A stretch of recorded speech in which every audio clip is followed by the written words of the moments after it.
BJP की नीतियों से अगर जनता पीड़ित होगी तो सवाल बीजेपी से ही करेगी, ना कि कांग्रेस पार्टी से, जो विपक्ष में बैठी है और 11-12 साल से बाहर है सत्ता से।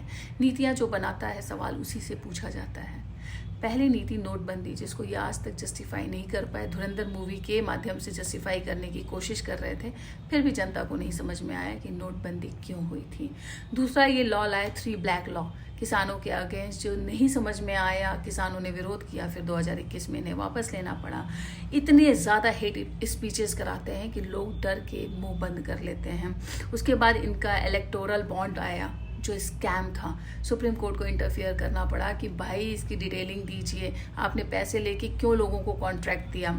पीएम केयर फंड भी एक स्कैम ही है, जिसको इन्होंने अपना निजी संपत्ति बताना शुरू कर दिया है। स्टॉक मार्केट में इन्होंने स्कैम किया है। हिंदू मुस्लिम इतना ज़्यादा करा दिया, हालांकि अब जनता ऊब चुकी है हिंदू मुस्लिम से, ज़्यादा हो चुका है।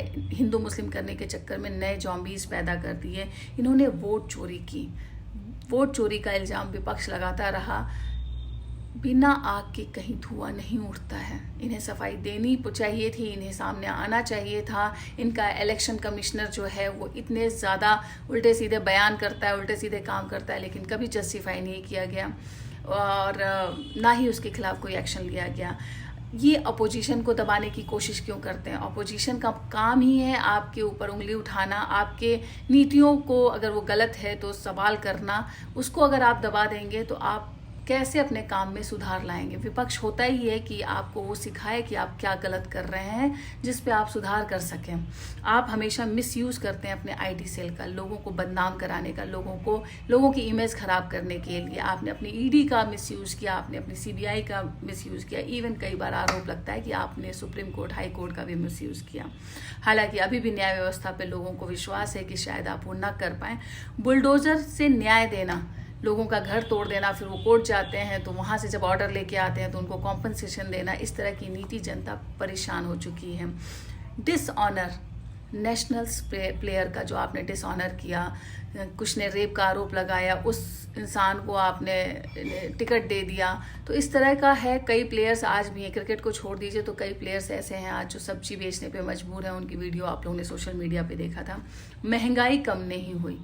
कोविड के टाइम में जो अव्यवस्था आई थी, लोग परेशान हुए थे, वैसी ही अव्यवस्था इस समय एलपीजी के टाइम पे आ रही है। लोग घरों की तरफ जा रहे हैं, कोई व्यवस्था नहीं है, कोई दूरदर्शिता नहीं है, कोई भी जनता को लेके सोचने की आपकी कोई नीति नहीं है कि अगर कोई इस तरह से पेंडेमिक आ जाए या कोई अर्थव्यवस्था पे प्रॉब्लम आ जाए तो कैसे मैनेज किया जाएगा, कैसे देश हमारा आत्मनिर्भर बनेगा।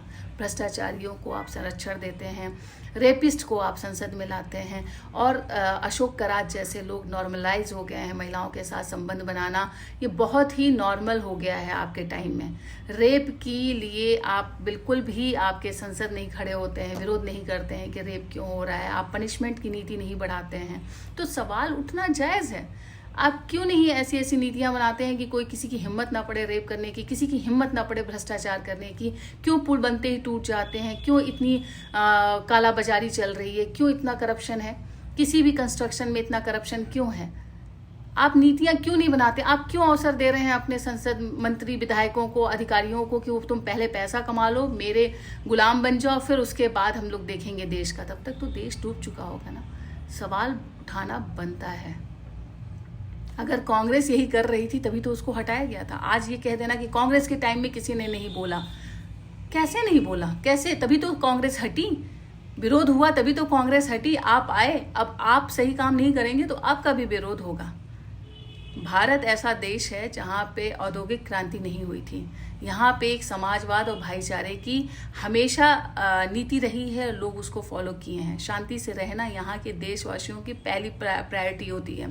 कोई भी देश यहाँ भारत का ये नहीं चाहता है कि अशांति बनी रहे, अव्यवस्था बना रहे, क्योंकि स्पिरिचुअल देश माना जाता है भारत को। स्पिरिचुअलिटी पे अगर आप आक्रमण करेंगे, अटैक करेंगे, स्पिरिचुअलिटी ये थोड़े ना है कि आप हिंदू मुस्लिम करा देंगे। यहाँ शांति को स्पिरिचुअलिटी माना जाता है। हम जी रहे हैं और सामने वाला अपनी ज़िंदगी जी रहा है, किसी की ज़िंदगी में हस्तक्षेप ना करना भी स्पिरिचुअलिटी माना जाता है। खुद को पीस में रखना स्पिरिचुअलिटी माना जाता है। जब चारों तरफ अव्यवस्था होती है तो पीस नहीं मिलता है लोगों को।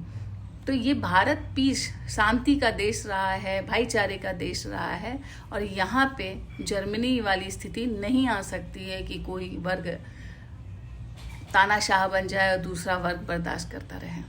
तो इसलिए यहाँ सवाल उठेंगे।